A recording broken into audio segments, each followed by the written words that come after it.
Next up, we're going to hop across the Atlantic in order to talk about what's going on in Africa. So for quite some time, the north kind of Mediterranean coast of Africa and the east coast of Africa had been pulled into the rest of the world system, particularly through trade.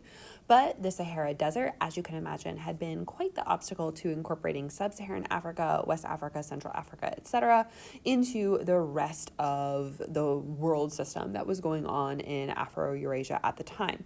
So it does take some time for West Africa to be reached, for technology to emerge, for desire to actually go there. Like people really want the gold that these civilizations have, to convince people to go. And we'll talk more about the technology that enables that in the next unit. But first, let's talk about the states that were existing and how they expanded and how they were consolidated. So just like the Aztec, just like the Inca, right, we see a lot of this trend going on. What we see happening is religion and trade. So first, let's talk about West Africa and the role of religion and trade there. So as you can see here, there are a few civilizations, a few states happening, going on in West Africa. The main one we're going to talk about is Mali, the orange one. And Mali emerges in the 13 and 1400s to be what we would essentially call an empire. So a few kings, the first one, Sanjata. I won't bother spelling that for you. You really need to know his son. He is able to consolidate his rule. He is able to expand. You'll never guess how. He uses military conquest and alliances in order to expand to create this empire in Mali. Then, as time goes by, what we see happen is that Mali becomes this hub of trade in West Africa. So in the red, those are the trade routes. And we can see how the technology has arrived, particularly in terms of the Arabian camel and the camel saddle, that's enabling for people to cross the Sahara. The people who cross the Sahara with the Arabian camel are Muslim. And so these Muslim traders cross the Sahara. They go to Mali. They go to the main city of Mali, Timbuktu. And from there, they start interacting with the elites in Mali. Because of this interaction, the elites in Mali start to convert to Islam.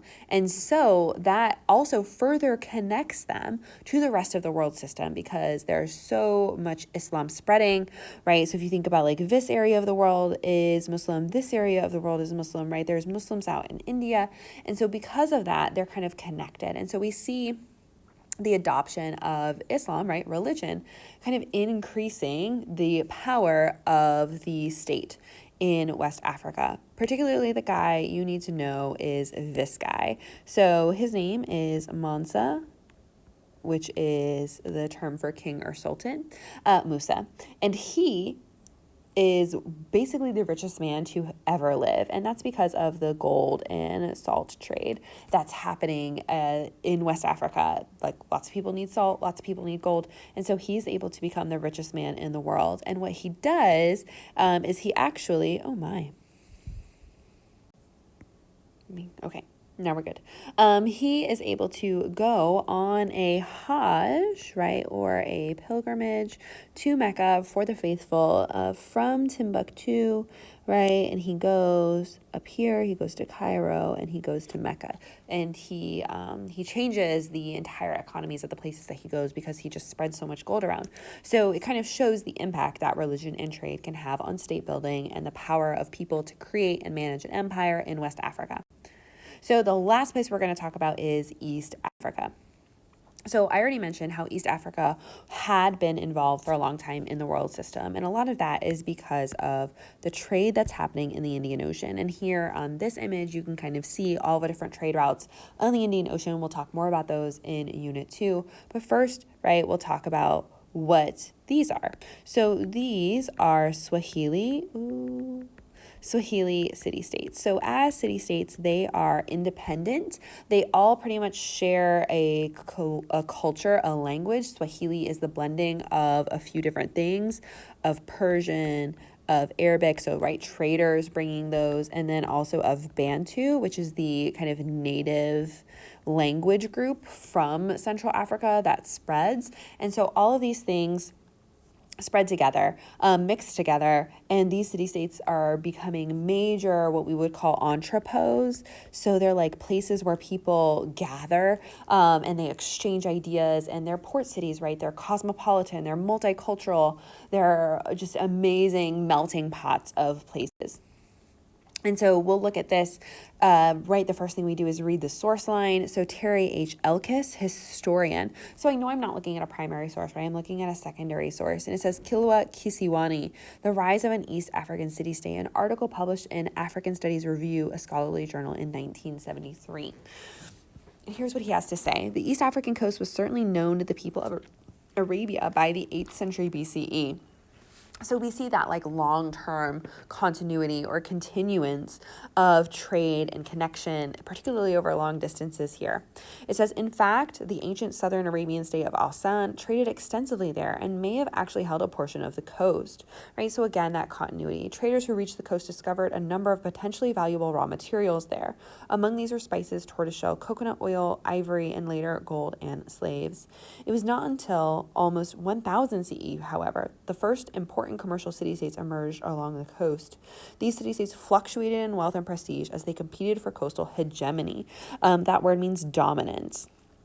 Because of their way of life, they tended to have broad regional perspective, right? They're multicultural. They're always thinking kind of broadly. Their destinies and fortunes were at least partly determined in distant lands by foreign merchants and rulers, right? They had to be connected. They had to know what was going on. They couldn't be isolated. Information on early political aspects of East African states remains very limited. We know that they had kings or sultans who wielded a good deal of power. So a sultan is an Islamic ruler. So that tells us already kind of the impact that Islam has had in this area. It says sultans were advised by councils of princes, elders, and members of the ruling household. So the fact that there are these councils of elders, right, tells me that almost traditional African practices, a kind of smaller scale practices like a council of elders, are still playing an important role even as these cities become more multicultural and more interconnected with the rest of the Indian Ocean world. It says, it seems probable the Sultan and his close relatives controlled the religious and military offices of the state, right? So I can see just how complex these areas are becoming. And we can know that in Africa and in the Americas, that state building was managed, that it was impacted by religion, by trade, and by labor, right? And how that those things were being leveraged in order to keep the ruler in power.